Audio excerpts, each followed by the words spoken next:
கர்த்தருடைய நாமம் மகிமைப்படுவதாக. தேவன் தாமே நம்மோடு கூட பேசும்படியாக ஜெபத்திலே நாம் தடுத்திருக்கலாம். கடந்த மாதத்தில் எடுத்த செய்தியினுடைய தலைப்பின் தொடர்ச்சி தான் நம்ம பார்க்க போகிறோம். 1 சாமுவேல் புஸ்தகம்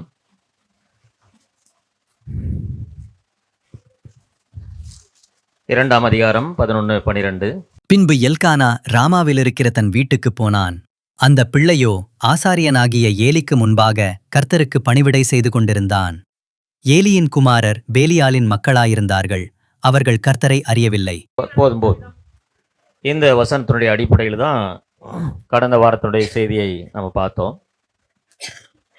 தேவனுடைய ஆலயத்தில் எல்லாமே நடந்தது. ஒரு ரீகால் தான். தேவனுடைய ஆலயத்தில்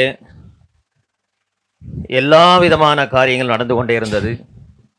பண்டிகைகளை ஜனங்கள் அனுசரித்தார்கள். பலி செலுத்துதல் ஆலயத்தில் நடந்தது. ஆராதனை முறைமைகள் நடந்து கொண்டே இருந்தது. ஆசாரியர்கள் தங்களுக்குரிய வேலைகளை செய்து கொண்டிருந்தார்கள்.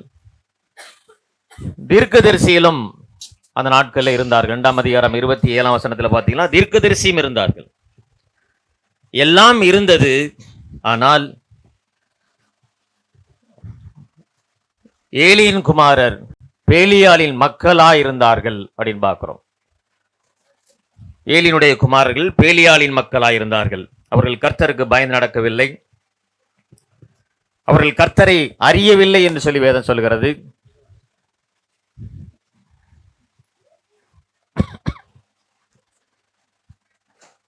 தேவனுடைய ஆசரிப்பு கூடாரத்தில் அவர்கள் வேலை செய்து கொண்டிருந்தாலும் தேவனை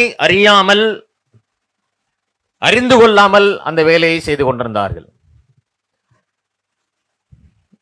எல்லாம் நடைபெற்றிருந்தாலும் ஒரு சிலர் மட்டுமே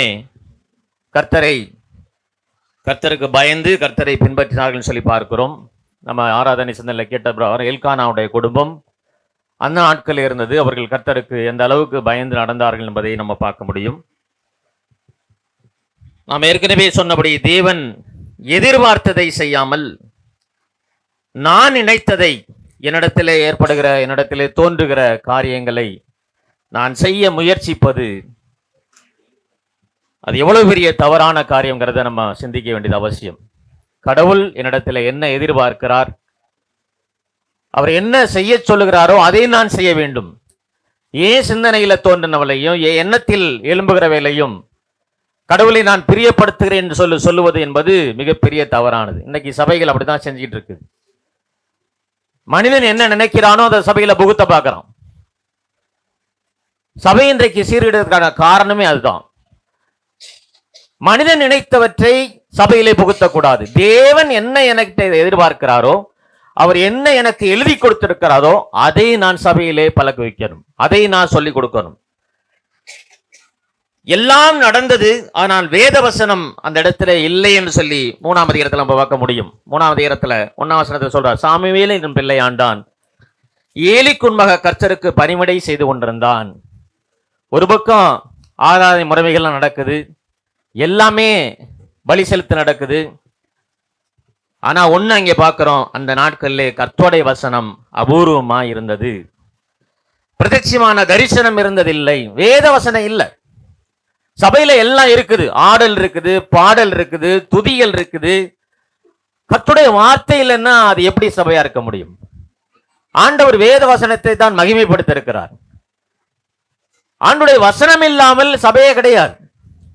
வேத வசனத்தை தான் கடவுள் எதிர்பார்க்கிறார். அதற்கு நம்ம எந்த அளவுக்கு கீழ்ப்படுகிறோம், வேத வசனத்துக்கு எந்த அளவுக்கு நாம் முக்கியத்துவம் கொடுக்கிறோங்கிறத தேவன் அறிகிறார். எல்லாம் இருந்தது. ஆசரிப்பு கூடாரத்திலே பலி செலுத்தல் இருந்தது, ஆராதனை இருந்தது, எல்லாம் இருந்தது. வேத வசனம் அங்கே இல்லை. அதான் தெளிவா சொல்றார். அங்கே அந்நாட்களே கர்த்தருடைய வசனம் அபூர்வமா இருந்தது. வேத வசனத்தை கீழ்ப்படுகிற ஜனங்கள் அங்கே இல்லை. வேத வசனத்திற்கு ஏலியின் பிள்ளைகள் கீழ்ப்படியாதவர்களாய் வளர்ந்து வந்தார்கள். கடந்த வாரத்தினுடைய செய்தியினுடைய ரீபேக் தான் சொல்லிட்டு இருக்கேன். அவர்கள் வேத வசனத்துக்கு முற்றிலுமாக கீழ்ப்படியாத பிள்ளைகளாக தேவனுடைய சமூகத்திலே வளர்ந்து வந்தார்கள். நம்முடைய பிள்ளைகள் சபைக்கு வரலாம், சபையில உள்ள பாடல்களை சார்ந்து பாடலாம், கர்த்தரை ஆராதிக்கலாம். கர்த்தரை அறியாமல் இதெல்லாம் செய்யலாம். தேவனை அறிந்து கொள்ளாமல் இதெல்லாம் செய்யலாம். செய்ய முடியும்னா முடியும். அன்றைக்கு அதான் எல்லாமே இருந்தது. பலி செலுத்தினவர்கள் ஆசாரிகள் தான், பலி செலுத்தினவர்கள் ஏலியுடைய குமாரர்கள் தான். ஆனால் வேதம் சொல்கிறது அவர்கள் கர்த்தரை அறியவில்லை. கர்த்தரை அறியாமல் ஆராதனை செய்ய முடியும், பலி செலுத்த முடியும், சோத்திரம் செய்ய முடியும், ஆராதனை சிந்தனை கொடுக்க முடியும், தேவனுடைய செய்தியை கொடுக்க முடியும்.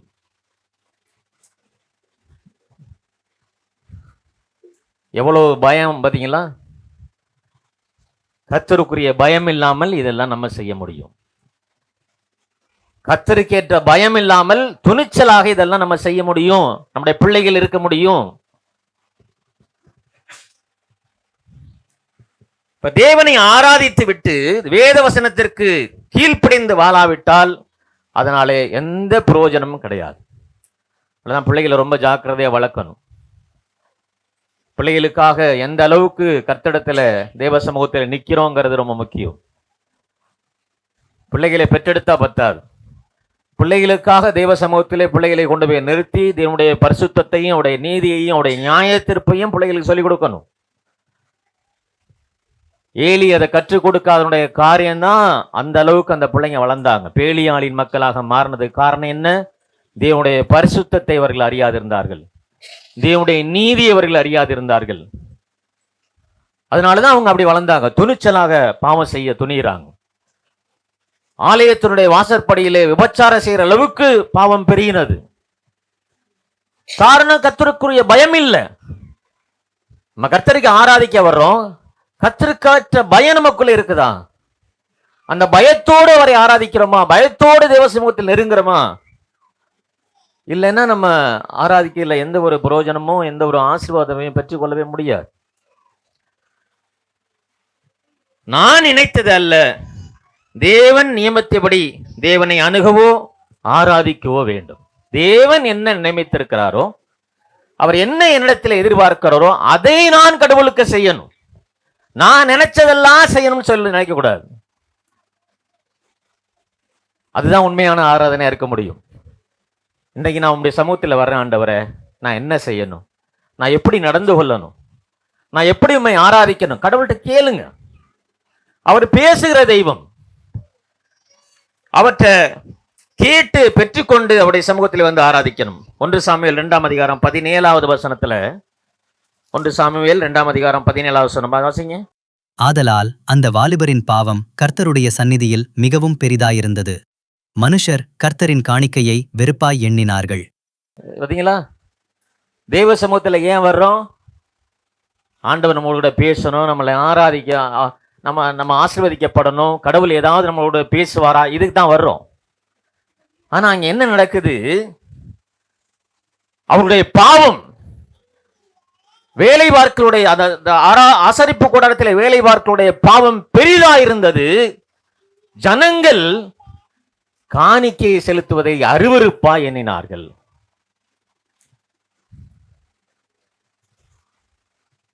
எந்த அளவுக்கு சீர்கட்டு இருக்குன்னு பாருங்க.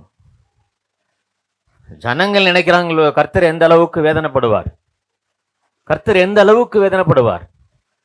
உன்னை ஆசாரியனை வச்சிருக்கிறேனே, உனக்கு எல்லா விதமான பங்கையும் கொண்டிருக்கனே, என்னுடைய ஆசரிப்பு கூடாரத்தை இந்த அளவுக்கு தீட்டுப்படுத்துறீங்கன்னு சொல்லி ஆண்டவர் எந்த அளவுக்கு வேதனைப்படுவார். சொல்றாரு, ஜனங்கள் காணிக்கையை வெறுப்பாய் எண்ணினார்கள். ஏன் சபைக்கு போறோம்? ஏன் இப்படி நடக்குது? ஏன் இவர்கள்லாம் இப்படி நடந்துக்கிறாங்க? 2ஆம் அதிகாரம் 25ஆம் வசனத்துல பார்க்கிறோம். 25ஆம் வசனத்தை வாசிங்க. மனுஷனுக்கு விரோதமாக மனுஷன் பாவம் செய்தால் நியாயாதிபதிகள் அதை தீர்ப்பார்கள். ஒருவன் கர்த்தருக்கு விரோதமாக பாவம் செய்வானேயாகில் அவனுக்காக விண்ணப்பம் செய்யத்தக்கவன் யார் என்றான். அவர்களோ தங்கள் தகப்பன் சொல்லை கேளாமற் போனார்கள். அவர்களை சந்தரிக்க கர்த்தர் சித்தமாயிருந்தார். அவர்களை சங்கரிக்க கர்த்தர் சித்தமாயிருந்தார். இதெல்லாம் மாற்றி போடல முடியாத வார்த்தை. அந்த சித்தமாயிருக்கிற வார்த்தையை மாற்றவே மாட்டார் எங்கேயுமே ஆண்டவர். நீங்க வேற முழுவதும் நீங்க யோசிக்கலாம் தெரியும். சொல்றார், அவர்களோ தங்கள் தகப்பன் சொல்லை கேளாமற் போனார்கள். யாரு காரணம்? பெற்றோர்கள் தான் காரணம். பிள்ளைங்க உங்களுடைய வார்த்தையை கேட்காம போறாங்க, தவறான வழியிலே போறாங்க அப்படின்னு சொன்னா அதுக்கு காரணம் பெற்றோர்கள். அதான் இங்க சொல்றார், அவர்கள் தகப்பனுடைய சொல்லை கேளாமல் போனார்கள், அவர்களை சங்கரிக்க. தேவ சமூகத்தில் வந்து தேவனை ஆராதித்தாலும் சரி, பலி செலுத்தினாலும் சரி, என்ன செஞ்சாலும் சரி, தவறுன்னா ஆண்டுடைய சமூகத்திலே தவறுதான். அவர்களை சங்கரிக்க கர்த்தர் சித்தமா இருந்தார். எந்த அளவுக்கு வெறுப்பா இருந்தாங்க. ஜனங்கள் ஒரு பக்கம் வெறுக்கிறாங்க, சபையை காணிக்கை செலுத்துவதை வெறுப்பாக என்றாங்க. கர்த்தர் ஒரு பக்கம், இப்படி செய்யறியா அவ்வளவுதான், உன்னை நான் தீர்த்தர்றேன்னு சொல்றாரு. ஏன்னா அவள் அவ்வளவு பரிசுத்தம் நிறைந்த கடவுள். பரிசுத்தத்தை தீட்டுப்படுத்துகிற எந்த மனுஷரையும் கடவுள் சங்கரிக்காமல் விட மாட்டார். வேதத்துல எங்க வேணாலும் வாசி பாருங்க, சங்கரிக்காமல் விட மாட்டார். அவர்களை சங்கரிக்க சித்தமா இருந்தார் சொல்லி பார்க்கிறோம். 2ஆம் அதிகாரம் 29ஆம் வசனத்துல, என் வாசஸ்தலத்திலே செலுத்தும்படி நான் கட்டளையிட்ட என் பலியையும் என் காணிக்கையையும் நீங்கள் உதைப்பானேன். என் ஜனமாகிய இஸ்ரவேலின் காணிக்கைகளிலெல்லாம் பிரதானமானவைகளைக் கொண்டு உங்களை கொழுக்க பண்ணும்படிக்கு நீ என்னை பார்க்கிலும் உன் குமாரரை மதிப்பானேன் என்கிறார். பிள்ளைகள் தவறு செய்யும் போது தட்டி விடக்கூடாது, நல்லா ஞாபகம் வச்சுக்கங்க. சின்ன குழந்தை, நிறைய குடும்பம் இல்லை, என் குடும்பத்திலையும் நடக்கும். நம்ம பிள்ளைங்களை அடிப்போம், உடனே ஏங்க அடிச்சிங்க அப்படின்னு கேட்பாங்க. அது தவறு, அது தவறு. பிள்ளைங்களை கண்டிக்கும் போது பெற்றோர்கள 2 பேர் ஒருத்தங்க அமைதியா இருக்கணும். எதுக்காக கண்டிக்கிறாங்க, ஏன் கண்டிக்கிறாங்க அப்படின்னு சொல்லி. சின்ன கொலையிலிருந்து அவங்களை வந்து கண்டிக்கவே இல்லை ஏலி, எல்லாத்தையும் விட்டுட்டார். எல்லாத்தையும் விட்ட பிற்பாடு ஆண்டவர் இப்ப பேசார், என்னை காட்டிலும் உன் பிள்ளைய நீ அதிகமாய் நேசிக்கிற, நீ அதிகமா விரும்புற. அந்த வசனம் மறுபடியும் வாசிங்களே. என் வாசஸ்தலத்திலே செலுத்தும்படி நான் கட்டளையிட்ட என் பலியையும் என் காணிக்கையையும் நீங்கள் உதைப்பானேன். என் ஜனமாகிய இஸ்ரவேலின் காணிக்கைகளிலெல்லாம் பிரதானமானவைகளைக் கொண்டு உங்களை கொழுக்க பண்ணும்படிக்கு நீ என்னை பார்க்கிலும் உன் குமாரரை மதிப்பானேன் என்கிறார். பிள்ளைங்க தவறு செய்யும் போது தட்டி கொடுக்காதீங்க, உடனே கேட்கணும், அவங்கள கண்டிச்சு வளர்க்கணும். வளர்ந்தா பெரிய சரியாயிடும். நிறைய பேர் அப்படிதான் நினைக்கிறோம், பிள்ளை வளர்ந்தா எல்லாம் சரியாயிரும். எப்படி சரியாகும்? சரியே ஆகாது. ஏலி அந்த தவறு தான் செஞ்சார், அதெல்லாம் சரியாயிரும். இடையில புகுந்து கேட்பார், எப்பா இதெல்லாம் செய்யாதீங்க, இதெல்லாம் பண்ணாதீங்க. இந்த சாதுவாலாம் பிள்ளைங்களை கண்டிக்காதீங்க, வந்து இப்படிதான் வளர்ந்து நிற்கும். என்னை காட்டிலும் உன்னுடைய பிள்ளையை நீ அதிகமாய் மதித்தாய் ஆண்டவர் சொல்றார். என்னுடைய காணிக்கை நீ எட்டி உதைக்கிறாய். எவ்வளவு பெரிய வார்த்தையை பயன்படுத்துறாரு பாருங்க. அதனால பிள்ளைங்க தவறு செய்யும் போது உடனே கேட்டு அதை திருத்த பார்க்கணும். வேத வசனத்தின்படி திருத்தணும். அதான் முக்கியம். வேதம் அப்படி சொல்லிதுப்பா, நீ செய்யக்கூடாது. வேதம் இது சொல்லுது, நீ செய்யக்கூடாது. வேத வசனத்தை கொண்டு பிள்ளைங்களை திருத்த பார்த்துக்கணும். 1 சாமுவேல் 3ஆம் அதிகாரத்தை எடுத்துக்கங்க, 11வது வசனத்தை வாசிங்க. கர்த்தர் சாமுவேலை நோக்கி, இதோ நான் இஸ்ரவேலில் ஒரு காரியத்தைச் செய்வேன், அதை கேட்கிற ஒவ்வொருவனுடைய 2 காதுகளிலும் அது தொனித்துக் கொண்டிருக்கும். ஒரு வார்த்தையை சொல்றார்.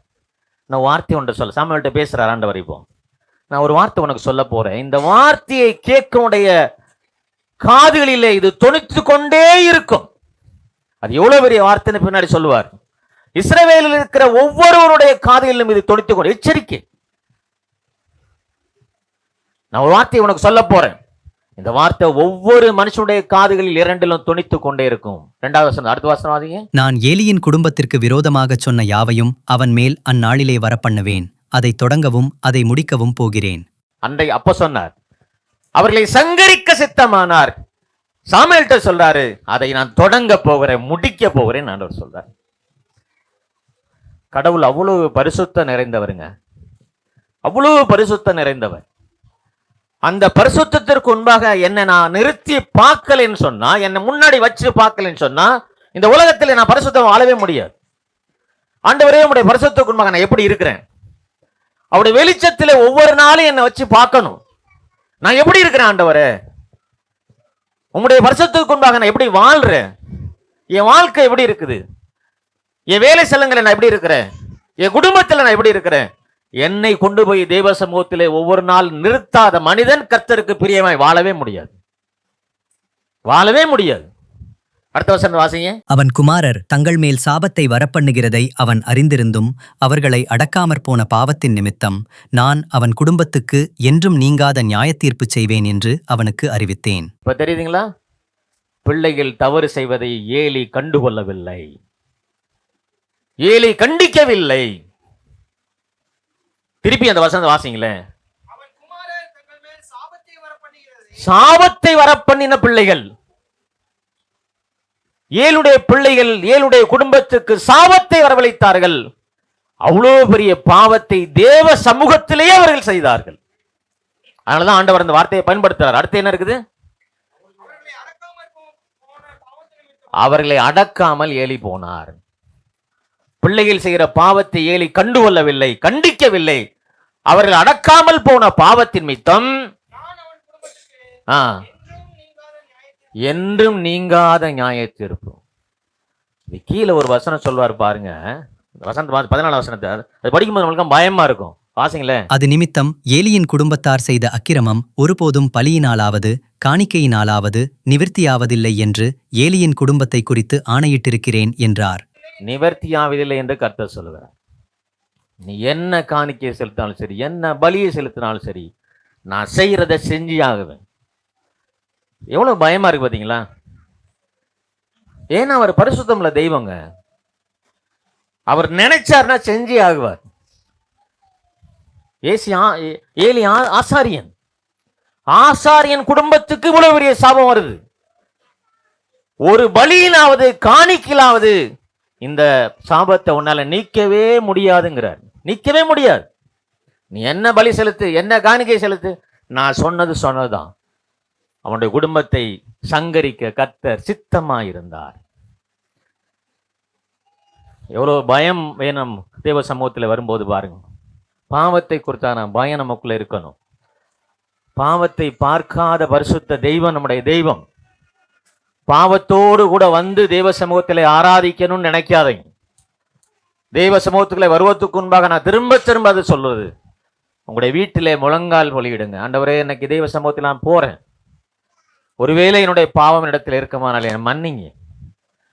பாவ அறிக்கை செய்யாதபடிக்கு தேவ சமூகத்தில் வந்து ஆராதிக்கிற ஆராதனையாகவே இருக்காது. நான் பல பேர் பார்க்கிறேன், பாத்திரம் வரும்போது எனக்கு வேணான்னு சொல்றாங்க. ஏன் அப்படி என்ன பாவம் செஞ்சீங்க? எனக்கு தெரியல. கர்த்தரை காட்டிலிங்க பெரிய ஆளா?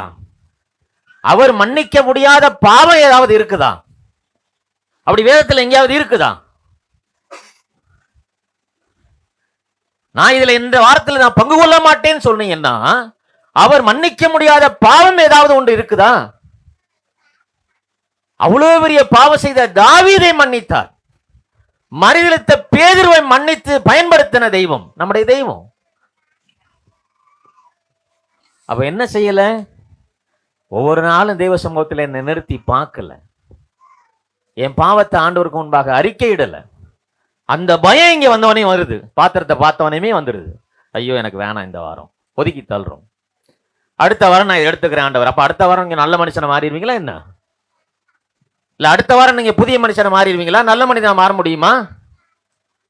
முடியவே முடியாது. எந்த விதத்திலும் நான் அடுத்த வாரம் ரொம்ப பரிசுத்தவனா வந்து இதுல பங்கு கொள்ளுவேன்னா முடியுமா உங்களால? என்னால முடியுமா? முடியவே முடியாது. அப்ப என்ன செய்யணும்? தேவ சமூகத்துல, தேவனே, என் பாவத்தை என்ன மன்னிச்சிருங்க சாமி, இனிமே நான் அந்த பாவத்தை செய்யக்கூடாது. அப்படி சமூகத்தில் விழுந்து அழுங்க, கதறுங்க. கடவுள் உங்களுடைய பாவத்தை மன்னிப்பார். அந்த நிச்சயத்தோடு கூட வந்து இதில் பங்கு கொள்ளுங்க. அதான் தெய்வம் உங்களுடைய எதிர்பார்க்கிற ஒன்றாக இருக்கிறது. 3ஆம் அதிகாரம் 18 வசனத்தை வாசிங்க. அப்பொழுது சாமுவேல் ஒன்றையும் அவனுக்கு மறைக்காமல் அந்த காரியங்களையெல்லாம் அவனுக்கு அறிவித்தான். நல்ல கவனிங்க. சாமுவேலிடத்திலே தெய்வம் ஏலியினுடைய குடும்பத்திற்கு வரப்போகிற நியாய தீர்ப்பை தெளிவா சொல்லிட்டார். வாசிங்க அத. அப்பொழுது சாமுவேல் ஒன்றையும் அவனுக்கு மறைக்காமல் அந்த காரியங்களையெல்லாம் அவனுக்கு அறிவித்தான். அதற்கு அவர் கர்த்தர், அவர் தமது பார்வைக்கு நலமானதை செய்வாராக என்றான். நலமானதை வேதம் வாசிக்கும் போது ரொம்ப தெளிவு வாசிக்கணும். அவர் கர்த்தர், அவருடைய பார்வைக்கு நலமானதை செய்யட்டும். ஏலிக்கு தெரியுங்க இந்த தெய்வம் எவ்வளவு பெரிய சர்வ வல்லமையுள்ள தெய்வங்கிறது ஏலிக்கு தெரியும். சாமுவேல் ஒன்று விடாமல் ஏலியிடத்தில் சொல்லுகிறார். ஏலியுடைய குடும்பத்திற்கு செய்யப்படும் ஒவ்வொரு காரியத்தையும் மேலிடத்தில் சொல்லுகிறார். ஏலி எல்லாத்தையும் அமைதியை கேட்கிறார். கேட்டுட்டு சொல்றார், அவர் கர்த்தர். அவருடைய மனசுக்கு என்ன தோணுதோ அதை செய்யட்டும். ஏன்னா ஏலிக்கு தெரியுங்க இந்த தெய்வம் யாருன்னு சொல்லி. இந்த தவறுக்கான காரணம் முழு பொறுப்பை ஏலி ஏற்றுக்கொள்கிறார். என் பிள்ளைங்க சீரிட்டதற்கான காரணம் நான் தாங்கிறத ஏலி ஏற்றுக்கொள்கிறார். எப்படி ஆரோனுடைய குமாரர்கள் சங்கரிக்கப்பட்டு தேவ சமூகத்திலே கிடக்கும் போது ஆரோன் பேசாமல் இருந்தார் சொல்லி வேதம் சொல்லுகிறது. காரணம் அவர் கர்த்தர். அவர் சங்கரிப்பார்னா சங்கரிப்பார், அதை தடுக்க யாராலையுமே முடியாது. அதனாலதான் ஏலி சொல்றார், அவருடைய மனதுக்கு என்ன தோணுதோ அதை செய்யட்டும் அப்படிங்கிறார். எதுவுமே சொல்லலை. தெய்வ சமூகத்தில் போய் ஏலி விழுந்து கிடந்தா நீங்க வேதத்தில் வாசிக்க முடியாது. ஆண்டவரே என் குடும்பத்தை மன்னிங்க அப்படின்னு சொல்லி விழுந்து கிடந்தா வேதத்தில் வாசிக்க முடியாது. என் பிள்ளைங்களுடைய பாவத்தை மன்னிங்கன்னு எங்கேயும் போய் கேட்கல. அந்த குடும்பத்தை சங்கரிக்க கர்த்தர் சித்தம் கொண்டார். ஒரு பலியிலாவது ஒரு காணிக்கையிலாவது அவருடைய பாவம் நிவர்த்தி செய்வதை ஏற்கனவே தீர்மானம் பண்ணி விட்டார். அதை மாற்றவே இல்லை ஆண்டவர், அதை மாற்றவே இல்லை. எவ்வளவு பயபக்தியோடு கூட தேவ சமூகத்தில் வரணும் பாருங்களேன். நீதிமொழிகள் 1ஆம் அதிகாரம் 24ஆம் வசனத்தை வாசிங்க. நான் கூப்பிட்டும் நீங்கள் கேட்க மாட்டோம் என்கிறீர்கள். நான் என் கையை நீட்டியும் கவனிக்கிறவன் ஒருவனும் இல்லை. என் ஆலோசனையெல்லாம் நீங்கள் தள்ளி என் கடிந்து கொள்ளுதலை வெறுத்தீர்கள். ஆகையால் நானும் உங்கள் ஆபத்து காலத்தில் நகைத்து நீங்கள் பயப்படுங்காரியம் வரும்போது ஆகடியம் பண்ணுவேன். நீங்கள் பயப்படுங்காரியம் புசல் போல் வரும்போதும் ஆபத்து சூறாவளி போல் உங்களுக்கு நேரிடும்போதும் நெருக்கமும் இடுக்கமும் உங்கள் மேல் வரும்போதும் ஆகடியம் பண்ணுவேன். நீ அப்போ கூப்பிடுவேன் என்னை நோக்கி, ஐயோ ஆண்டவரே என்னை காப்பாத்துங்க. நான் பேசின போதெல்லாம் நீ காது அடைச்சுக்கிருந்த. நான் உன்னை பேசும்போது உன்னை எச்சரிக்கும் போது அதை நீ கேட்கல. உனக்கு ஆபத்து வரும்போது நீ என்னை நோக்கி கூப்பிடுவ, அப்ப நான் உன்னை நினைத்து ஆகடியம் பண்ணுவேன்கிறார் ஆண்டவர். அடுத்து தொடர்ந்து வாசிங்க. நீங்கள் பயப்படும் காரியம் புசல் போல் புயல் போல் வரும்போது, ஆபத்து உங்களுக்கு சூறாவளி போல் நேரிடும் போது, நெடுக்கமும் இடுக்கமும் உங்கள் மேல் வரும்போது ஆகடியம் பண்ணுவேன். தேவன் எச்சரிக்கும் போது, தேவன் வார்த்தையை கொண்டு நம்ம கூட பேசும்போது நம்முடைய இருதயத்தை திறந்து வைத்து, தேவனே இந்த வார்த்தையின்படி என் வாழ்க்கையில நான் செய்வதற்கு என்னை தகுதிப்படுத்தணும் ஆண்டோடைய சமூகத்தில் ஒப்பு கொடுக்கணும். ஒருவேளை கேட்காம அசட்டை செய்தீர்களானால் நம்மளை எச்சரிக்கிறது, நீ கூப்பிடுவ, நான் உன்னை ஆகடியம் பண்ணுவேன். என் வார்த்தையை நான் கேட்க மறத்த, நான் சொல்ல எச்சரிக்கும் போது நீ எச்சரிக்கையை சாதாரணமாக எண்ணினாய்.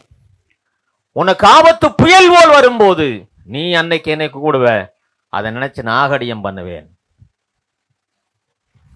ரொம்ப எச்சரிக்கையா இருக்கணுங்க. பிள்ளைகளை கண்டிக்க வேண்டிய இடத்துல நம்ம கண்டிக்க வேண்டியது ரொம்ப அவசியம். கண்டிக்காம இருந்தோன்னு சொன்னா பிள்ளைகள் வளர்ந்த பிற்பாடு நம்ம பார்த்துக்கலாம், அது சரியாயிரும். ஊர்ல சொல்லுவாங்கல்ல, அந்த ஊதாரியா ஒருத்தர் சுத்தினான்னா அவனை ஒரு கால் கட்டு போட்டா சரியாயிரும். கால் கட்டுனா கல்யாணம் பண்ணா சரியாயிரும். அது எப்படி சரியாகும்? அது எப்படி சரியாகும்னு எனக்கு தெரியல. கல்யாணம் பண்ணி வச்சா சரியாயிருமா என்ன? பிரச்சனைகள் இன்னும் அதிகமாக தான் ஆகும், அது குறையாது. சரி, நம்முடைய தலைப்பை உங்களுக்கு தெரியும். பிரச்சனைகளுக்கு மத்தியில, தீமைகளுக்கு மத்தியில இரக்கத்தையும் கிருபையும் பாராட்டுகிற தெய்வம். ஒரு பக்கம் முகம் மோசமாக தெய்வனுடைய சமூகத்தில் நடந்து கொண்டிருக்கிறது. விபச்சாரம் நடக்குது, பலிகளை வெறுப்பா எண்ணுறாங்க, பலி செலுத்துதலை கடவுள் அங்கீகரிக்கல, வேத வசனத்துக்கு மக்கள் கீழ்ப்படியல. இவ்வளவு மோசமா ஒரு பக்கம் நடந்து கொண்டே இருக்கிறது.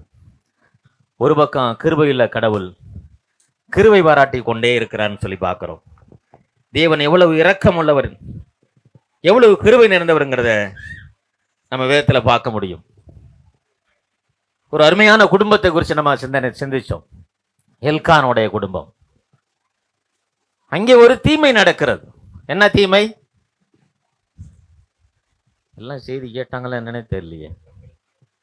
அவன் குடும்பத்துல ஒரு தீமை நடக்குது. என்ன தீமை? ஆ குழந்தை வாக்கியம் இல்லை என்பதற்காக அவனுடைய சக்களத்தி அவளை தினந்தோறும் நச்சரிக்கிறான். அன்னாள் மலடியா இருந்தால் வேதம் சொல்லுது, தினந்தோறும் நச்சரிக்கிறாள். அவளால் அது தாங்கவே முடியல. இதுக்கு என்ன தீர்வு அப்படின்னு ஒரு முடிவு எடுக்கிறான். தேவனுடைய ஆலயத்துக்கு போறான். தெய்வ சமூகத்திலே அழுகிறான். அழுது ஒரு தீர்மானத்துக்கு வர்றாங்க அந்த அம்மா. என்ன? ஆண்டவரே, எனக்கு ஒரு குழந்தைய கொடுத்தா அது நல்லா வளர்ப்பேன், நல்லா படிக்க வைப்பேன், நல்லா வேலைக்கு அனுப்புவேன், அதில் வர்ற காசை அவன் காணிக்கையில் கொண்டு வந்து சமூகத்தில் காணிக்கையை செலுத்து. எப்படியா? என்ன சொன்னாங்க? என்ன சொன்னாங்க? என்னமோ சொன்னாங்க. அந்த அம்மா என்ன தீர்மானம் எடுத்தாங்க? எனக்கு ஒரு ஆண் பிள்ளையை கொடுப்பே, ஆனால் அது என்ன செய்வேன்? உமாக்கே கொடுத்துருவேன், உமக்கே கொடுத்துருவேன். அந்த தீர்மானத்தில் அவர்கள் உண்மையா இருந்தாங்களா இல்லையா? உண்மையா இருந்தாங்க. இல்ல, உண்மையா இருந்தாங்க, கண்டிப்பா உண்மையா இருந்தாங்க. 1 சாமுவேல் 24ஆம் அதிகாரத்தை எடுத்துங்க. சரி, 1 சாமுவேல் 1ஆம் அதிகாரம் 24ஆம் வசனத்தை வாசிங்களேன். அவள் அவனை பால் மறக்கப் பண்ணின பின்பு 3 காடைகளையும் 1 மரக்கால் மாவையும் 1 துருத்தி திராட்சரசத்தையும் எடுத்துக்கொண்டு அவனையும் கூட்டிக் கொண்டு சீலோவில் இருக்கிற கர்த்தருடைய ஆலயத்துக்குப் போனாள். பிள்ளை இன்னும் குழந்தையாயிருந்தது. பிள்ளை எப்படி இருந்துச்சு? குழந்தையா இருந்துச்சு. இதை படிக்கும் போது எனக்கு பயங்கரமா அது. அப்பதான் பால் மறக்க பண்ணியிருக்கான் அந்த குழந்தை. எத்தனை வயசு இருக்கும் தாய்மார்கள் சொல்லுங்க? பால் மறக்க பண்ணினவனுக்கு வயது எத்தனை இருக்கும்? 3 வயசு. 3 வயசுல அம்மாவுடைய கையை பிடிச்சிட்டு எங்க போறாரு? சீலோவில் இருக்கிற தேவனுடைய ஆலயத்துக்கு போறாரு. ஆராதிக்கவா? ஆராதிக்கவா போறாரு? எதுக்கு போறாரு? கொஞ்சம் பதில் சொல்லுங்களேன். எதுக்கு போறாரு? தேவ சமூகத்திலே ஊழியம் செய்ய போறாரு. 3 வயசுல குழந்தை, பிள்ளை இன்னும் குழந்தையா இருந்தது. பிள்ளைக்கு செலுத்த வேண்டிய காணிக்கைகளை செலுத்தி விட்டு பிள்ளை அங்கேயே விட்டு வரதுக்கு முடிவு எடுத்துட்டாங்க. என்ன நினைச்சாங்களோ அதை அப்படியே செய்யறாங்க. அடுத்த வசனத்தை வாசிங்க. அவர்கள் ஒரு காளையை பலியிட்டு பிள்ளையை ஏடத்திலே கொண்டு வந்து விட்டார்கள். பிள்ளைக்கு செலுத்த வேண்டிய காணிக்கையை செலுத்தியாச்சு, பிள்ளையை கொண்டு வந்து ஏழிடத்துல கொடுக்கிறாங்க. அப்பொழுது அவள், என் ஆண்டவனே, இங்கே மண்டையிலே நின்று கர்த்தரை நோக்கி விண்ணப்பம் பண்ணின ஸ்ரீ நான் தான் என்று என் ஆண்டவனாகி உம்முடைய ஜீவனை கொண்டு சொல்லுகிறேன். ஏலி மறந்திருப்பார். நடந்து 3 வருஷம் ஆகி போச்சு, 3-4 வருஷம் ஆகி போச்சு. ஏலி அந்த சம்பவத்தை மறந்திருப்பார். ஏன்னா எத்தனையோ பேர் ஆலயத்துக்கு வர்றாங்க, எத்தனையோ பேர் ஆலயத்தில் ஆராதிக்கிறாங்க, போறாங்க. ஏலிக்கு திரும்ப அந்த அம்மா ஞாபகப்படுத்துறாங்க, உம்முடைய சமூகத்திலே வந்து விண்ணப்பம் பண்ணின ஸ்ரீ நான் தான் என்று என் ஆண்டவனாகி உம்முடைய ஜீவனை கொண்டு சொல்கிறேன். இந்த பிள்ளைக்காக விண்ணப்பம் பண்ணினேன். நான் கர்த்தரிடத்தில் கேட்ட விண்ணப்பத்தின்படி எனக்கு கட்டளையிட்டார். ஆகையால் நான் அவன் கர்த்தருக்கென்று கேட்கப்பட்டபடியினால் அவன் உயிரோடுக்கும் சகல நாளும் அவனை கர்த்தருக்கே ஒப்பொடுக்கிறேன் என்றால் அவன் அங்கே கர்த்தரை பணிந்து கொண்டான். எத்தனை வயசுல? 3 வயசுல கர்த்தரை பணிந்து கொண்டான். என்ன குழந்தைங்க தெரியுங்களா? இந்த அம்மா எந்த அளவுக்கு கர்த்தருக்கு பயப்படுகிற பயத்தை சொல்லிக் கொடுப்பாங்க. 3 வயசுல பிள்ளைய கொண்டு போய் எங்கேயாவது ஹாஸ்டல் விட்டு பாருங்களே, இருக்குமா? இருக்குமா? இருக்காது. தேவனுடைய சமூகத்தில் கொண்டு வேலிக்கிட்ட ஒப்படைச்சாச்சு. அங்கே அவன் கர்த்தரை பணிந்து கொண்டான். 3 வயசுலே அந்த அவனுக்கு தெரியுது கர்த்தர் எப்படிப்பட்டவர், அவர் எவ்வளவு பெரிய பரிசுத்தர், அவர் எப்படி பணிந்து கொள்ள வேண்டும் சொல்லி தெரியுது. இது யார் காரணம்?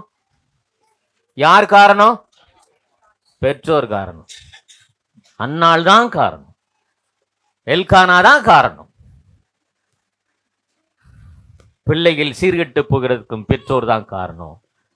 பிள்ளைகள் நலமாக வாழ்வதற்கும் பெற்றோர்கள் தான் காரணம். 2ஆம் அதிகாரம் 11ஆம் வசனத்தை வாசிங்க. பின்பு எல்கானா ராமாவில் இருக்கிற தன் வீட்டுக்குப் போனான். அந்த பிள்ளையோ ஆசாரியனாகிய ஏலிக்கு முன்பாக கர்த்தருக்கு பணிவிடை செய்து கொண்டிருந்தான். எத்தனை வயசுல?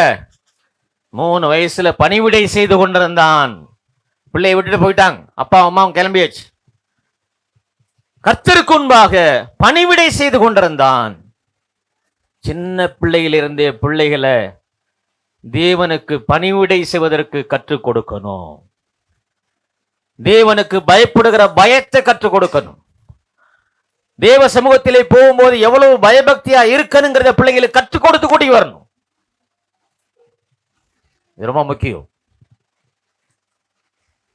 ஏலினுடைய குமாருடைய பாவ காரியங்களை நீங்க 2ஆம் அதிகாரத்துல பார்க்க முடியும். 13 - 17 வரை எவ்வளவு மோசமான காரியங்கள், தீமையான காரியங்கள் தேவனுடைய சமூகத்தில் நடக்கிறது. அதன் மத்தியிலே கர்த்தருக்கு முன்பாக 3 வயது பிள்ளை பணிவிடை செய்து கொண்டிருந்தான். பெற்றோர் தாங்க காரணம். இந்த பிள்ளை இந்த அளவுக்கு வளர்ந்து 3 வயசுலே தேவனுடைய சமூகத்திலே பணிவிடை செய்வது என்பதால் அதுக்கு அன்னால் மிகப்பெரிய பொறுப்பு. 2ஆம் அதிகாரம் 18ஆம் வசனத்தை வாசிங்க. 2ஆம் அதிகாரம் 18ஆம் வசனம். சாமுவேல் என்னும் பிள்ளையாண்டான் சணல் நூல் ஏபோத்தை தரித்தவனாய் கர்த்தருக்கு முன்பாக பணிவிடை செய்தான். ஏபோத்தை தரித்தவனாய் தேவ சமூகத்திலே எப்படி நெருங்கணுங்கிறத அவன் கற்றுக்கொண்டான். அவருடைய சமூகத்தில் நெருங்கும் போது எந்த ஆடையை அணிய வேண்டும் என்பதையும் கற்றுக்கொண்டான். ஒரு பக்கம் தீமை நடக்குது, ஒரு பக்கம் தீமையான காரியங்கள் தேவனுடைய சமூகத்தில் நடந்து கொண்டிருக்கிறது.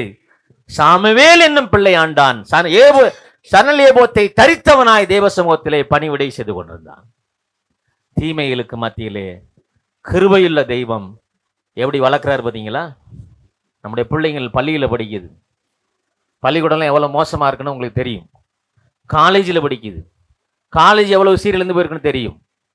வேலை ஸ்தலங்களில் எவ்வளவு சீர்கேடு இருக்குன்னு தெரியும். இதன் மத்தியிலே உங்களுடைய பிள்ளைங்க எப்படி இருக்கிறாங்க? தேவனுடைய ஆலயம் சீர்கெட்டு இருக்கிறது. தேவன் ஏலியுடைய குடும்பத்தை சங்கரிக்க தீர்மானித்து விட்டார். ஆனால் ஒரு குழந்தை தேவ சமூகத்திலே கர்த்தருக்கு பயந்து வளர்ந்து கொண்டிருக்கிறது. கர்த்தர் என்ன நினைக்கிறாரோ அதை செய்வதற்கு ரெடியா இருந்து கொண்டிருக்கிறது. 3ஆம் அதிகாரத்தை எடுத்துக்கங்க. 4வது வசனம் 5வது வசனம் வாசிங்க. அப்பொழுது கர்த்தர் சாமுவேலை கூப்பிட்டார். அதற்கு அவன், இதோ இருக்கிறேன் என்று சொல்லி ஏலியினிடத்தில் ஓடி, இதோ இருக்கிறேன், என்னை கூப்பிட்டீரே என்றான். ஏலிடத்திலே ஓடினான். அதான் பார்க்கிறோம், ஏலிடத்திலே போறார். ஏன் தெரியுங்களா? அதுல ஒரு வசனம் இருக்குது. 3ஆம் அதிகாரம் 7வது வசனம் வாசிங்களே. சாமுவேல் கர்த்தரை இன்னும் அறியாதிருந்தான். கர்த்தருடைய வார்த்தை அவனுக்கு இன்னும் வெளிப்படவில்லை. ஆண்டவர் எப்படி பேசுவார்னு கூட சாமுவேலுக்கு தெரியாதுங்க. ஆண்டவர் எப்படி கூப்பிடுவார்னு கூட சாமுவேலுக்கு தெரியாது. ஆண்டவர் மனிதனோடு கூட எப்படி இடைப்படுவார்னு சாமுவேலுக்கு தெரியாது. ஆனா அத்தனை வேலையுமே தேவனுடைய ஆலயத்தில் கரெக்டா செய்து கொண்டு வருகிறார். இப்பதான் முதல்ல பேச்சு கேட்க போறார். இப்பதான் தேவனுடைய சத்தத்தையே கேட்க போறார். 5வது வசனத்தை வாசிங்க. 3:5. ஏலியினிடத்தில் ஓடி, இதோ இருக்கிறேன், என்னை கூப்பிட்டீரே என்றான். எங்கே படுத்திருந்தார் தெரியுங்களா? எவ்வளவு பெரிய கீழ்ப்படுகிற ஒரு பிள்ளை பாத்தீங்களா? ஏலி படுத்துக் கொண்டிருக்கிற அறைக்கு அருகாமையிலே படுத்துக் கொண்டிருக்கிறார். யாரு? சாமுவேல் என்னும் பிள்ளையாண்டான். கடவுள் கூப்பிடுகிறார். கடவுளுடைய சத்தம் அவருக்கு தெரியல, ஏலிதான் கூப்பிடுறாருன்னு சொல்லி ஓடி வர்றார். கடவுள் எத்தனை மணிக்கு வந்து பேசுறாருன்னு வேதத்துல இல்ல. எந்த மிட் நைட்ல பேசினாரா, காலையில பேசினாரா தெரியாது. ஆனா ஏலி கூப்பிடுற சத்தம் கேட்டவனையுமே ஓடுறாரு. இங்க இருந்து ஏலிக்கிட்ட, இதோ இருக்கிறேன் அடியேன்னு சொல்றார். அதாங்க கர்த்தருக்கு முன்பாக பணிவிடை செய்து கொள்ளுது. அதான் தேவனுக்கு முன்பாக கீழ்ப்படிந்து வாழுகிற முறையை அவன் கற்றுக்கோ. எங்கெங்க இதெல்லாம் வந்துச்சு? எங்கிருந்து வந்துச்சு? தன்னுடைய அம்மா கற்றுக் கொடுக்கிறாங்க. நீங்க சீலோவுக்கும் இவங்க இருந்த இப்ராஹிம் மலை தேசம் நினைக்கிறேன், இதுக்கு இடையில கிட்டத்தட்ட 8 - 10 கிலோமீட்டர் தான் இருக்கும். அதுல ஒரு வசனம் கூட நம்ம பார்க்க முடியும். சின்ன சட்டையை தைச்சிட்டு போனாங்க. இங்க ஒரு வசனம் இருக்கு பாருங்களேன், அது வாசிங்க. 2ஆம் அதிகாரம் 10வது வசனம் வாசிங்களேன். அவனுடைய தாய் வருஷந்தோறும் செலுத்தும் பலியை செலுத்துவதற்காக தன் புருஷனோடு கூட வருகிற போதெல்லாம் ஒரு சின்ன சட்டையை தைத்து கொண்டு வருவார்கள். அதனால வருஷத்துக்கு ஒரு முறை தான் போய் சாமுவேலை பார்ப்பாங்கலாம் கிடையாது. அவன் அருகாமையில தான் இருந்தாங்க. 10 கிலோமீட்டர் டிஸ்டன்ஸ்ல இருந்தாங்க. வருஷத்துக்கு ஒரு தடவை சட்டையை தச்சு கொண்டு போய் கொடுத்தாங்க. ஆனால் தேவ சமூகத்தில் நடைபெற அத்தனை தீமைகளையும் அன்னாள் அறிந்திருந்தால், எல்கானா அறிந்திருந்தார். அது சாமியிடத்தில் எந்த விதத்திலும் பாதித்து விடக்கூடாது என்பதற்காக கர்த்தருக்கேற்ற பயத்திலே அவர்களை வளர்த்தாங்க. அவங்க இடையில போய் ஆண்டவருக்கு பயப்படுகிற பயம். ஏன்னா தினந்தோறும் சாமியில் பார்க்கிறார், அங்கே நடக்கிற கொடுமைகளை பார்க்கிறார். அதன் மத்தியிலே ஒரு பரிசுத்தமே வாழ்றார். வாழ்வதற்கு காரணம் அவங்க பெற்றோர் தினந்தோறும் போய் தெய்வ சமூகத்திலே சாமுவேலுக்காக விண்ணப்பம் பண்றாங்க. சாமுவேலை எப்படி கர்த்தருக்கு பயப்படுகிற பயம் இருக்கணுங்கிறத சொல்லி கொடுத்து வளர்க்குறாங்க. நம்முடைய பிள்ளைகளுக்கு அதை செய்யறோமா? தேவ சமூகத்திலே போய் நம்முடைய பிள்ளைகளுக்காக இதை சொல்லி வளர்த்து கொண்டு வருகிறோமா? அந்த தீமைகளுக்கு மத்தியிலே கீழ்ப்படுகிறவனாக இருந்தான். கர்த்தருக்கு முன்பாக பணிவிடை செய்கிறான். கர்த்தர் எதை நினைக்கிறாரோ ஏபோத்தை தரித்து கொண்டு தேவ சமூகத்திலே ஊழியம் செய்கிறான். ஏலி கூப்பிடும் போதெல்லாம் என்ன கூப்பிட்டீங்கிறாயிரேன்னு சொல்லி ஓடி வரான். கீழ்ப்படுகிற ஒரு மகனாக இருந்தான். சின்ன வயசுல எவ்வளவு குணாதிசயங்களை சாமுவேல் பெற்றுக்கிட்டு இருக்கான்னு பாருங்க. 2ஆம் அதிகாரம் 21 வாசிங்க. சாமுவேல் என்னும் பிள்ளையாண்டான் கர்த்தருடைய சந்நிதியில் வளர்ந்தான். கர்த்தருடைய சந்நிதியிலே வளர்ந்தான். இது ரொம்ப யோசிக்கக்கூடிய ஒரு விஷயங்க. ஒரு பக்கம் தேவனுடைய ஆலயத்தில் எவ்வளவு மோசமான காரியங்கள் நடந்து கொண்டிருக்கிறது, அது சாமுவேலும் பார்த்திருப்பார் கண்டிப்பா.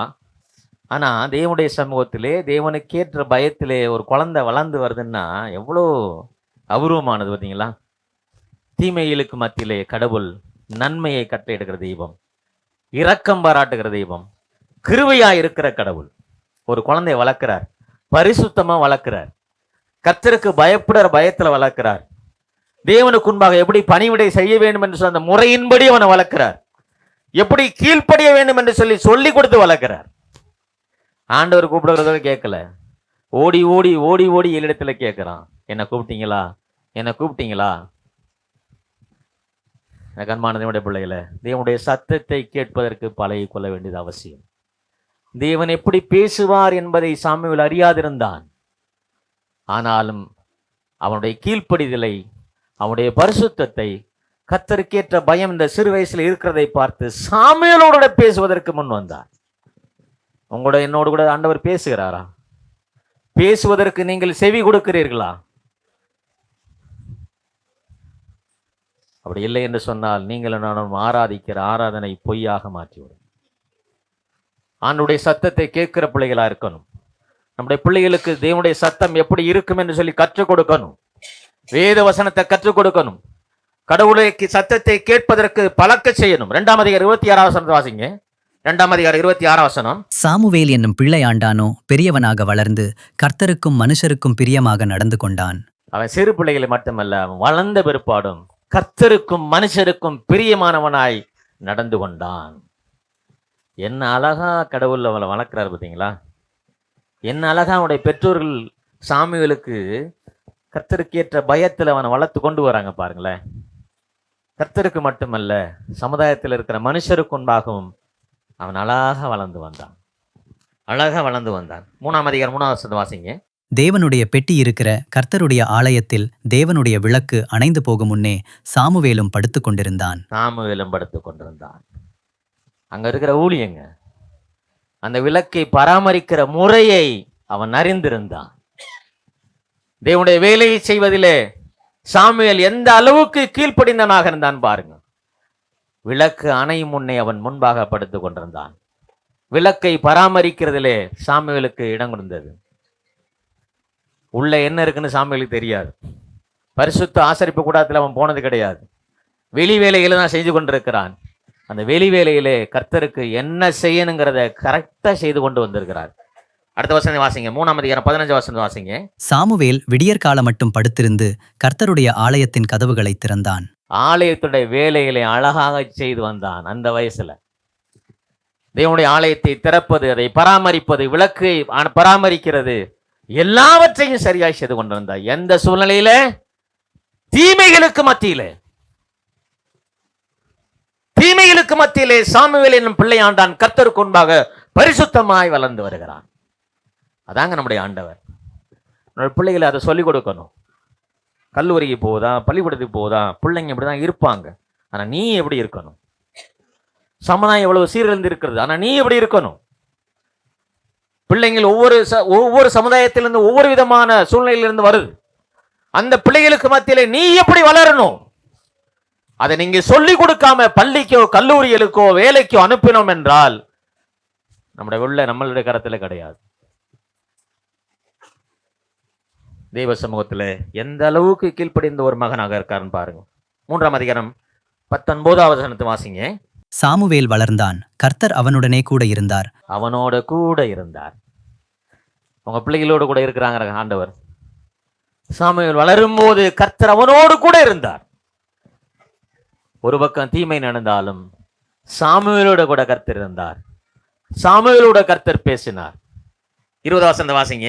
சாமுவேல் கர்த்தருடைய தீர்க்கதரிசிதான் என்று தான் முதல் பேர்சபா மட்டுமுள்ள சகல இஸ்ரவேலருக்கும் விளங்கினது. அவன் தீர்க்கதரிசி தான், கர்த்தருடைய தீர்க்கதரிசி என்று தான் முதல் பெயர்சபா மட்டும் விளங்கினது. கர்த்தருக்கேற்ற பயம் இருக்குமானால் பிள்ளைகளை கர்த்தரே வளர்த்தெடுப்பார். நீங்க சின்ன பிள்ளைகளை கர்த்தருடைய விதையை அவங்களுக்குள்ள இருதயத்தில் போட்டுட்டீங்கன்னாக்க யாரும் அதை பறித்து கொள்ள முடியாது. கர்த்தருக்கேற்ற பயத்துல பிள்ளைங்களை வளர்க்க பாதுகாத்துக்குங்க. 21 வசனம். கர்த்தர் பின்னும் சீலோவிலே தரிசனம் தந்தருளினார். கர்த்தர் சீலோவிலே தம்முடைய வார்த்தையினாலே சாமுவேலுக்கு தம்மை வெளிப்படுத்தினார். நம்முடைய வார்த்தையினாலே வெளிப்படுத்துகிறார். வசனம் ரொம்ப முக்கியங்க. பிள்ளைங்களை வளர்க்கும் போது வசனத்தை ஊட்டி வளருங்க. சாமுவேல் இப்படிதான் வளர்ந்து வர்றார். ஒவ்வொரு காலகட்டத்திலும் சாமுவேலுடைய வளர்ச்சி குறித்து பார்க்கிறோம். சாமுவேலுக்கு தெரியவே தெரியாது, தேவனுடைய சத்தத்தை அறியாத ஒரு சிறு பிள்ளையா உள்ள நுழைஞ்சார். இன்னைக்கு தான் முதல் பெயர் சபா மட்டும் இவர்தான் தீர்க்கதரிசி, இவர் மூலம் வருகிறது தான் தேவனுடைய வார்த்தை என்று அறியத்தக்கதாக கடவுள் அவனை உயர்த்தி வைத்தார், உயர்த்தி வச்சார். அது காரணம் பெற்றோர்கள். அன்னால் தான் அதுக்கு முக்கியமான பங்கு. உங்களுடைய பிள்ளைங்களை வளர்க்கிறதுல உங்களுடைய பங்கு என்னவா இருந்து கொண்டிருக்கிறது? கர்த்தருக்கேற்ற சிச்சைகளை வளர்ப்பதற்கு நீங்க ரொம்ப சிரத்தை எடுத்துக்க வேண்டியது அவசியம். ஆண்டவர்கிட்ட எப்படி பேசுதுங்கிறத ஏலி கற்றுக் கொடுக்கிறார். சாமுவேலுக்கு தெரியாது. அதாவது அந்த டயலாக்ல நீங்க பாத்தீங்கன்னா சொல்லும், அதாவது வாசிங்களேன், இதோ இருக்கிறேன் பார். சாமுவேலே சாமுவேலே என்று கர்த்தர் அழைக்கும் போது ஏலி எந்திரிச்சு ஓடி போய் இதோ இருக்கிறேன் சொல்லும் சொல்லுவார். ஆனா ஆண்டவர்கிட்ட எப்படி பேசுறங்கிறத ஏலி அறிந்திருந்தார். தெய்வம் என்னோட எப்படி பேசுவார், அதற்கு நான் எப்படி பதில் சொல்ல வேண்டும் என்பதை ஏலி அறிந்திருந்தார். ஏலி தன்னுடைய குமாரனாகிய சாமுவேலுக்கு சொல்லிக் கொடுக்கிறார். என்ன சொல்லிக் கொடுக்கிறாரு? எப்படிப்பா நீங்க கேட்கன்னு சொல்றாரு. அப்பொழுது கர்த்தர் வந்து நின்று முன்போல சாமுவேலே சாமுவேலே என்று கூப்பிட்டார்.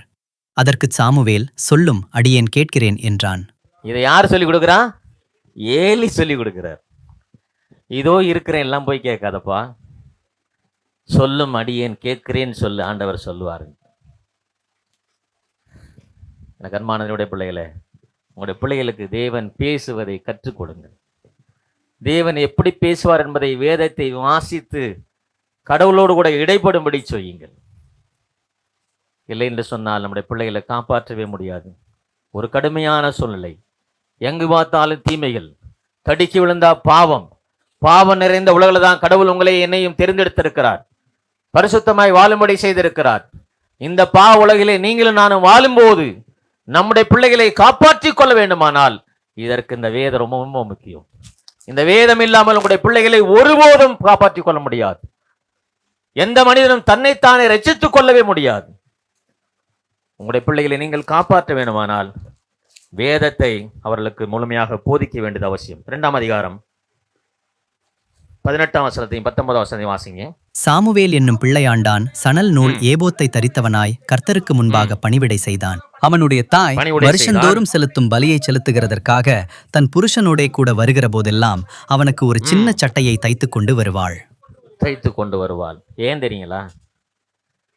பிள்ளைக்கு என்ன செய்யணும், ஆராதனை முறைமையும் பிள்ளை கற்றுக் கொடுக்கிறாங்க. தேவனுடைய பரிசுத்தம் எப்படி இருக்கும், அவருடைய நீதி எப்படி இருக்கும், அவருடைய நியாய தீர்ப்பு எப்படி இருக்கும், இங்க என்னெல்லாம் நடக்குதுங்கிறதெல்லாம் பிள்ளைக்கு சொல்லி கொடுக்குறாங்க. தேவனுடைய ஆலயத்தில் நடக்கிற அத்தனை கொடுமைகளையும் சாமுவேலுக்கு கற்றுக் கொடுக்கிறாங்க. இதிலிருந்து நீ பரிசுத்தமாய் வாழ கத்துக்கணும். உன்னை நீ தனி மனுஷனா நியமித்து தனி மனுஷனா காட்டணும். ஏன்னா கர்த்தர் பரிசுத்தம் உள்ள தெய்வம். நீ நிற்கிற இடம் பரிசுத்த பூமி. நீ ஆராதிக்கிற தெய்வம் எவ்வளவு பரிசுத்தம் உள்ளவர், அவர் எவ்வளவு நீதி உள்ளவர், அவள் எவ்வளவு நியாய தீர்ப்பின் கடவுள்ங்கிறத சாமுவேலுக்கு போதிக்கிறாங்க.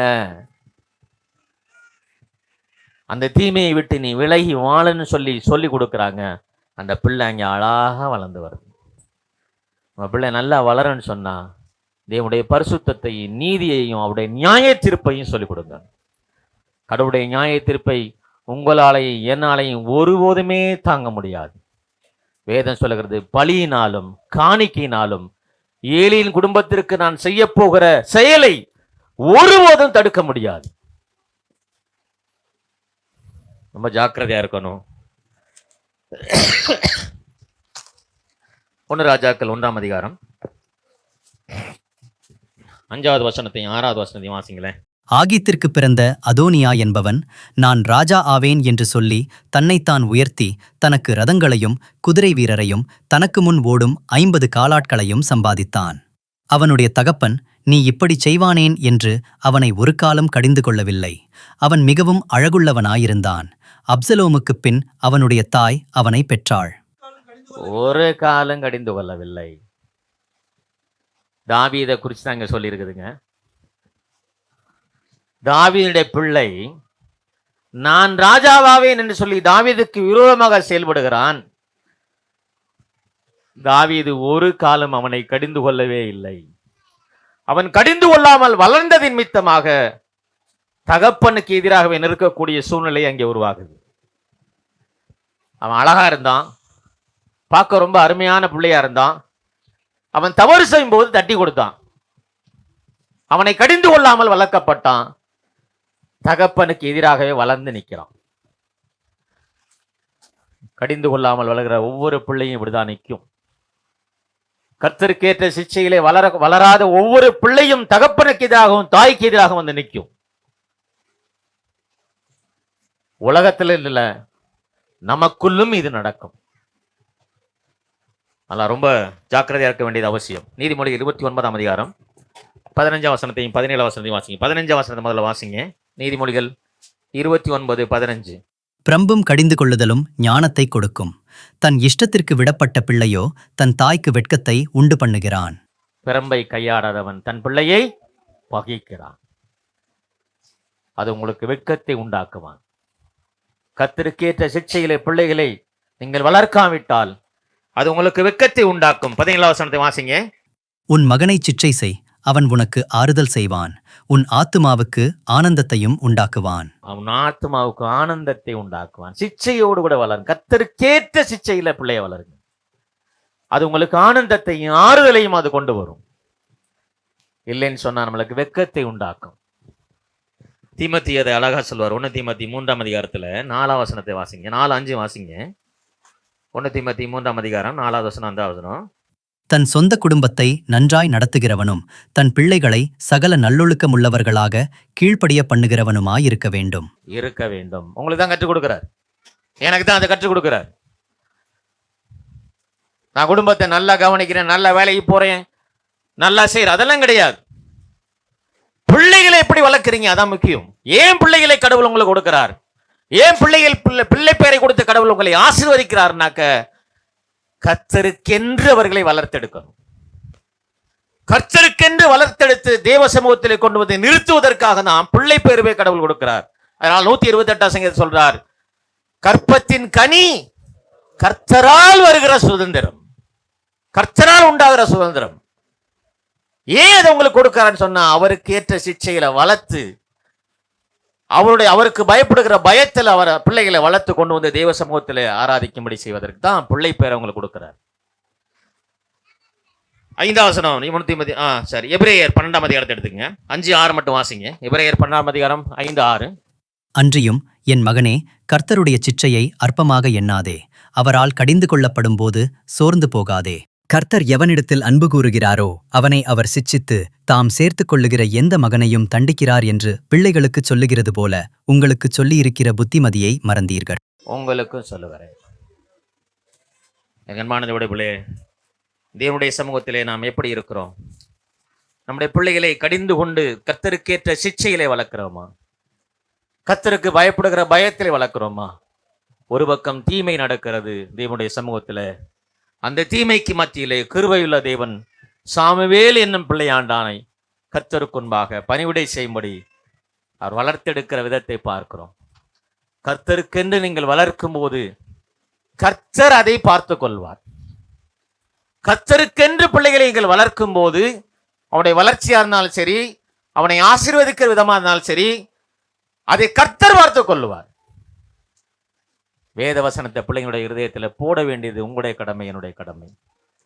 ஒரே ஒரு வசனத்தை மட்டும் ஆச்சு, நான் நிறைவு செய்கிறேன். கலாத்தியர் 2ஆம் அதிகாரம் 11வது வசனத்திலிருந்து 14 வரலையும் வாசிங்களேன். மேலும் பேதுரு அந்தியோகியாவுக்கு வந்தபோது அவன் மேல் குற்றஞ்சுமந்ததினால் நான் முகமுகமாய் அவனோடே எதிர்த்தேன். எப்படியெனில் யாக்கோபினிடத்திலிருந்து சிலர் வருகிறதற்கு முன்னே அவன் புறஜாதியாருடனே சாப்பிட்டான்.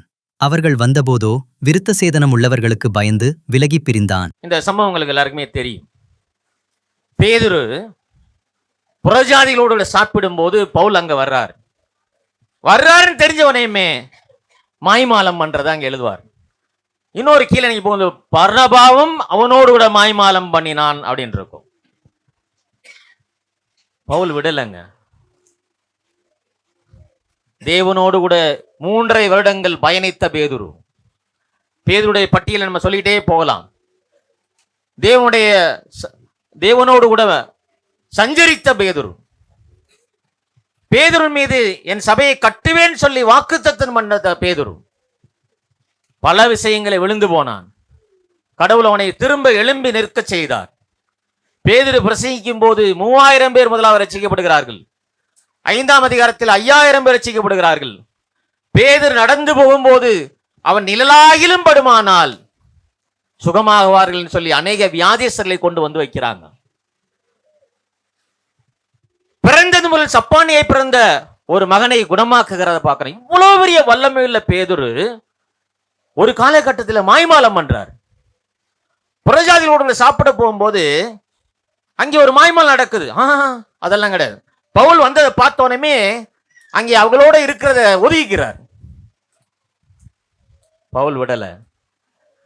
எவ்வளவு பெரிய பரிசுத்தவனாக இருந்தாலும் தேவனுடைய கட்டளையை மீறி நடக்கும் போது முகமுகமா எதிர்த்தார்னு சொல்லி வேதம் சொல்லுது.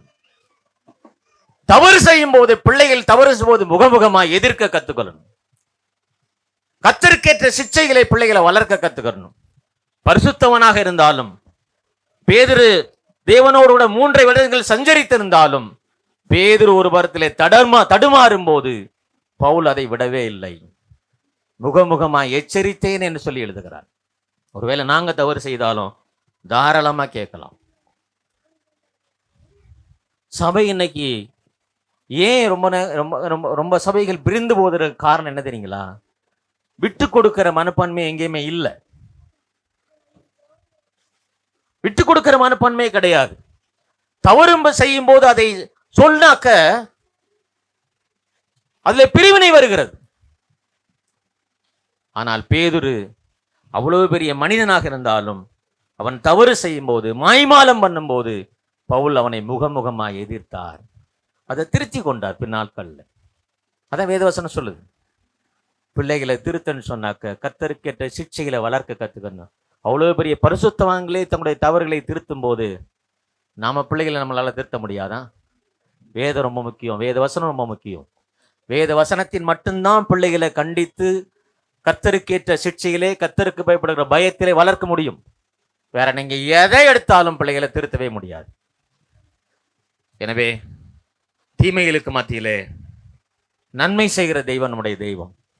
ஒரு பக்கம் தீமைகள் நடந்து கொண்டே இருந்தாலும் சாமுவேல் என்னும் பிள்ளையாண்டான் தேவ சமூகத்தில் எந்த அளவுக்கு கீழ்ப்படுகிறவனாக, ஏபோத்தை தெரித்து பணிவிடை செய்கிறவனாக, தேவனுடைய ஆலயத்திலே பணிவிடை செய்கிறவனாக, தான் முதல் பெயர்சபா மட்டும் பெரிய தீர்க்கதரிசியாக அவனுடைய வார்த்தை தெய்வ வார்த்தை என்று சொல்லி கேட்கிற அளவுக்கு ஜனங்களுடைய இருதயத்திலே அவன் பதிர்ந்திருந்தான். அதற்கு காரணம் என்ன தெரியுங்களா? கடவுள், நம்முடைய பரிசுத்த தெய்வம். அவனோடு கூட இருந்தார். உங்க பிள்ளைகளோடு கூட இருக்கிறாரா? உங்களோடு கூட இருக்கிறாரா? என்னோடு கூட இருக்கிறாரா? ஆராய்ந்து பார்ப்போம். தேவனுடைய பரிசுத்தம் எவ்வளவு மகத்துவம் உள்ளது என்பதை நாம் உணர்ந்தவர்களாக இங்கிருந்து கடந்து போவோம். தேவனுடைய நாம் மகிமைப்படுவதாக. நாம் ஜெபித்து இந்த கூட்டத்தை நிறைவு செய்யலாம். அன்பாய் நேசிக்கிற நல்ல பிதாவே, இந்த வேலைக்காக உம்மை துதிக்கிறோம். உம்முடைய பாதத்திலே நாங்கள் நெருங்கும் போதெல்லாம் எங்களுடைய பரிசுத்த தெய்வம் எவ்வளவு மகத்துவம் உள்ளவர் என்பதையும், பாவத்தை பார்த்து ஒருபோதும் அந்த பாவத்திற்கு ஒத்துப்போகிற தெய்வமாக நீ இருந்ததே இல்லை. ஏலியுடைய குடும்பத்தை குறித்து நாங்கள் தியானிக்க உதவி செய்தீர். ஏலி தன்னுடைய பிள்ளைகளை கர்த்தருக்கேற்ற சிச்சைகளை வளர்க்காதனாலே அவனுடைய குடும்பத்துக்கு நியாய தீர்ப்பு வந்ததுன்னு சொல்லி வாசிக்கிறோம். அதே வேளையிலே தேவனுடைய ஆலயத்திலே பலவிதமான தீமைகள் நடந்து கொண்டிருந்தாலும் சாமுவேல் என்னும் பிள்ளையாண்டான் கர்த்தருக்கு முன்பாக பணிவிடை செய்து கொண்டிருந்தான். கீழ்ப்படுகிறவனாக இருந்தான். தேவனுடைய சத்தத்தை கேட்கிற மகனாக இருந்தான். ஏபோத்தை தரித்தவனாக தேவனுக்கு முன்பாக பணிவிடை செய்து கொண்டிருந்தான். தேவனுடைய சத்தத்தை கேட்டு அதை ஜனங்களுக்கு சொல்லுகிற தீர்க்கதரிசியாக மாறி போனான். தான் முதல் பெயர் சபா மட்டும் கர்த்தருடைய மனுஷன் என்று அறியத்தக்கதாக கர்த்தர் அவனை உயர்த்தினான் சொல்லி வாசிக்கிறோம். ஆமாண்டவரே, எங்களுடைய பிள்ளைகளும் பாவமான உலகிலே, பாவ நிறைந்த சமுதாயத்திலே ஆண்டவரே எங்களை ரட்சித்து வைத்திருக்கிறீர். எங்களுடைய பிள்ளைகள் படித்து கொண்டிருக்கும் போது அல்லது கல்லூரியிலே படிக்கும்போது, வேலை ஸ்தலங்களை வேலை செய்யும் போது கர்த்தருக்கேற்ற பயத்திலே அவர்கள் தங்களை தனித்துவத்தை எங்கே காட்டுகிறார்கள் என்பதை எங்களோட பேசினீர். சிறு பிள்ளையிலிருந்து சாமியில் வளர்ந்ததை போல எங்களுடைய பிள்ளைகளும் சிறு பிள்ளையிலிருந்து கர்த்தருக்கேற்ற பயத்திலே வளர, இந்த சமுதாயத்திலிருந்து ஒதுங்கி வாழ, கர்த்தருக்கேற்ற சிக்ஷையிலே தேவனை எங்களுடைய பிள்ளைகளை வளர்த்தெடுக்க நீ உதவி செய்ய முடியாது நாங்கள் கெஞ்சுகிறோம். தேவனே, நாங்கள் உம்முடைய சமூகத்தில் இறங்கும் போதெல்லாம் உம்முடைய பரிசுத்தம், உம்முடைய நீதியும் எவ்வளவு மகத்துவம் உள்ளது என்பதை அறிந்து கொள்ள எங்களுக்கு உதவி செய்தீர். அன்னால் அதில் எவ்வளவு பெரிய பொறுப்பாளியாக மாறினால் தன்னுடைய பிள்ளையை வளர்ப்பதிலே, பரிசுத்தத்திலே கற்றுக் கொடுப்பதிலே அன்னாளுக்கு எவ்வளவு பெரிய பங்கு இருந்தது. பெற்றோர்களாக எங்களுக்கும் எங்களுடைய பிள்ளைகளை வளர்ப்பதிலே மிகப்பெரிய பங்கு உண்டு. கர்த்தர் எவ்வளவு பெரிய ஆண்டவர் என்பதை எங்களுடைய பிள்ளைகளுக்கு சொல்லி வளர்க்க எங்களுக்கு கிருபை தாரும். ஆண்டவரே, பலவிதமான தீமைகளுக்கு மத்தியிலே நன்மையான ஈவுகளை எங்களுக்கு தந்து எங்களை ஆசீர்வதித்து வழிநடத்துகிற தெய்வம் எங்களோடு இருக்கிறீர் என்பதை எங்களை உணர்ந்து இங்கிருந்து கடந்து போக எங்களுக்கு உதவி செய்யும். எங்களோட பேசின வார்த்தைகளுக்கு அன்பு செலுத்துகிறோம். எங்கள் குடும்பங்களில் நாங்கள் இதை அபியாசப்படுத்தி வளர கர்த்தரக்கம் பாராட்டுங்க. இயேசு கிறிஸ்துவின் நாமத்தில் கொண்டுகிறோம் எங்கள் ஜீவனுள்ள பிதாவே, ஆமென். ஆத்துமாவே கர்த்தரை ஸ்தோத்திரி, என் உடலுமே உடைய பரிசுத்த நாமத்தை ஸ்தோத்திரி. என் ஆத்துமாவே கர்த்தரை ஸ்தோத்திரி, கர்த்தர் செய்த சகோதரனையும் மறவாய். ஆமென்.